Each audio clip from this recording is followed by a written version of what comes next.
Bonjour, bienvenue sur Sudo Canard. Nous approchons de la fin de cette exploration du round 5 du Sudoku Grand Prix 2015 avec la grille numéro 13 intitulée Diagonals Consecutive Sudoku. Et on va voir tout de suite en quoi ça consiste. Alors déjà notons ce U2. La précédente c'était avec un U1 et la dernière ça sera U3. Et celui-ci évoque un groupe de rock irlandais, mais je pense que ça n'a vraiment rien à voir avec ce qu'il y a à faire. Donc la règle, en dehors des règles habituelles du sudoku, c'est que lorsqu'on a un trait diagonal comme ceci entre deux cases, ça signifie que les deux chiffres sont consécutifs. Par exemple, ici ça pourrait être 4 et 3. Et, très important, lorsqu'il n'y a pas de trait diagonal, ça signifie que les chiffres ne sont pas consécutifs. On peut constater que c'est déjà vrai pour les chiffres qui sont donnés. Par exemple, on est sûr qu'ici il n'y a pas de 3, ici non plus. Voilà, et bien tiens, justement, je crois que c'est par là que je commencerai la résolution. Donc, cette grille est évaluée à 45 points, ce qui donne un temps de résolution idéal aux environs de un petit peu moins de 7 minutes. Donc évidemment, je ne m'attends pas à réaliser un temps de cet acabit, mais vous devez commencer à le savoir. Eh bien, allons-y. Donc comme je disais, ce 2, donc je suis sûr qu'ici et là, je n'ai pas un 3. Et si on combine avec ça et ça nous laisse seulement cette place-là pour mettre le 3 dans ce bloc 3-3. Et maintenant, donc, 3 et 3, donc j'ai un 3 ici. Si on regarde, donc j'ai pas de 2 là-dedans, donc j'ai un 2 ici ou là.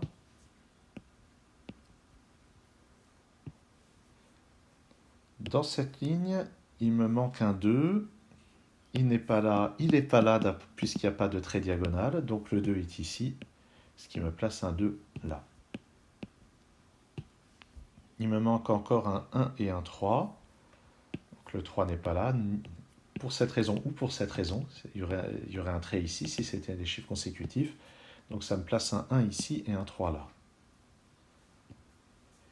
Alors si on regarde bien, ah oui, bon, il y a ce 2 qui exclut d'avoir un 2 ici ou là, mais en fait ce 2, à lui tout seul, suffisait pour exclure le 2 ici et là. Ah non, je dis n'importe quoi. Non, ce 2 exclut le 1 et le 3 ici.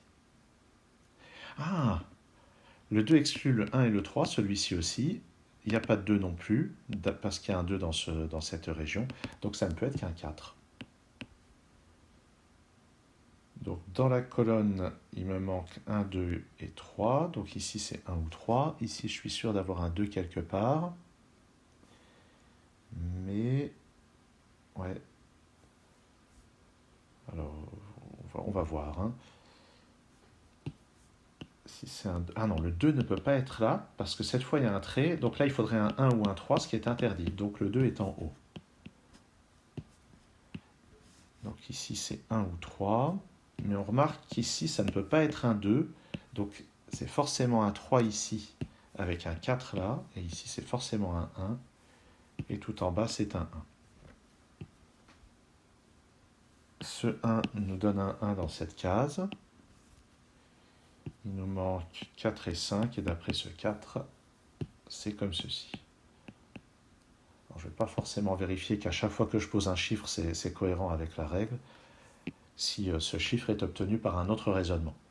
Ce 1 et ce 1 me donnent un 1 là. Pour compléter la ligne, il me faut un 7 et un 9, et je n'ai pas de contrainte pour le moment à ce sujet. Alors 4 et 4, j'ai un 4 là. Bon, je vais m'apprêter à exclure le 4 ici en utilisant ce 5. Le 6 exclut le 6 dans ces deux cases. Il y en a un parmi ces deux-là. Et pour le moment, pas de contrainte. Le 3 ici me donne un 3 parmi ces deux cases. Ah, il y a ce 3 aussi, donc le 3 est ici. Il me restera à mettre 7, 8 et 9. Très important, 7, 8 et 9. Ici, les deux chiffres ne sont pas consécutifs. Donc c'est forcément 7 et 9. Donc j'ai le 8 ici, 7 et 9. Voilà, cette contrainte me plaît, je dois dire. On n'a pas de 2 là-dedans, donc le 2 de la colonne est parmi ceux-là, mais il ne peut pas être ici, parce que sinon il y aurait un trait entre lui et le 1. Donc le 2 est là. Il me manque pour compléter la colonne 5, 6 et 8. Je sais que je ne peux pas mettre le 5 ici, donc ça sera 6 ou 8. Ici 5 ou 8 par le sudoku standard. Ici, il n'y a pas de 6. Ah, en fait, oui, il n'y a pas de 6 ici. Il n'y a pas de 6 là, donc le 6 est forcément là. Et là-haut, c'est 5 ou 8. Bon, et si c'est un 5, ça interdira d'avoir le 6 ici. 5, 8, 7 et 9. Alors notons quoi?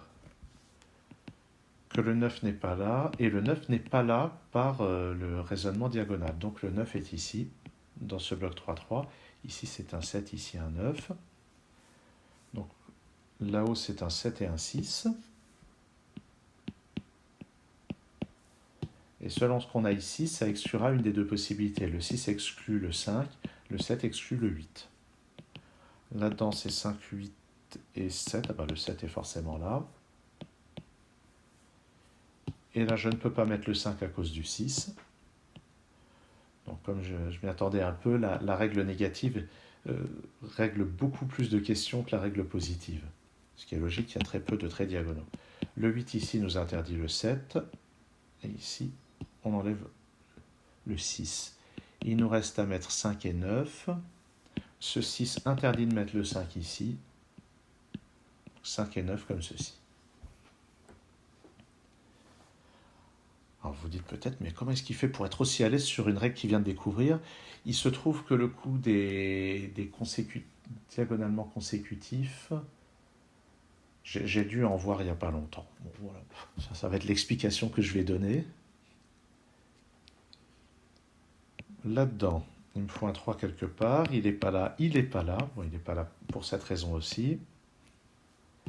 Maintenant, ici, c'est pas un 7. C'est pas un 5 non plus. Ah ben, en fait, le 5 est là.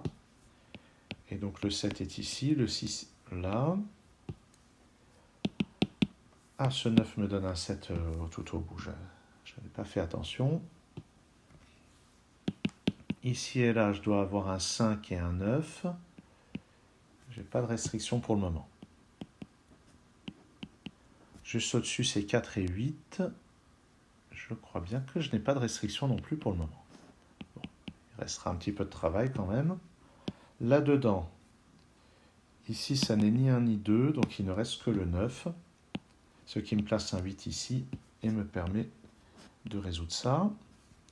Ça n'a aucune influence là-dessus puisque le lien n'est pas, disons, le lien n'est pas diagonal entre ces cases-là.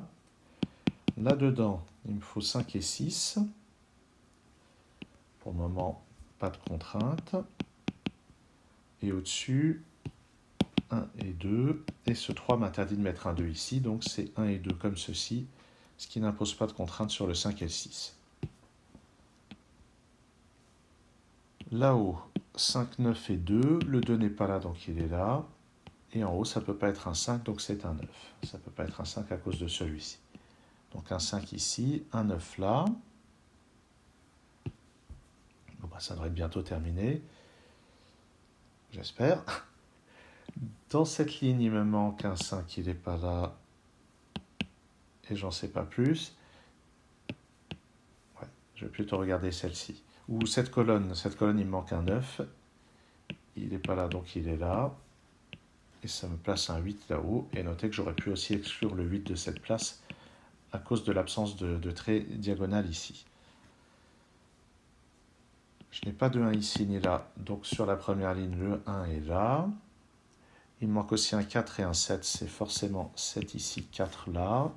Maintenant, je complète avec 7 et 6 par du sudoku standard. Là-dessus, il me faut un 4, il n'est pas là. Pour cette raison également, il n'est pas là. Ici 5. En diagonale, ça doit être consécutif, donc je mets un 6. Je complète avec un 8 ici. En bas, le 5 et le 6. Et j'ai mis un peu plus de 8 minutes. C'est pas beaucoup par rapport au temps idéal. Peut-être un peu surévalué ce problème. Bon, bah c'était bien sympathique. C'était bien sympathique. Hein. Si on pense bien à appliquer la règle négative de cette variante, on peut vraiment faire des tas de déductions C'est une contrainte très forte en fait, qui permet vraiment, en plus des chiffres donnés, de faire des déductions tous azimuts. Je vous remercie d'avoir suivi cette vidéo et à très bientôt sur Sudoku Canard pour la dernière grille de ce Sudoku Grand Prix.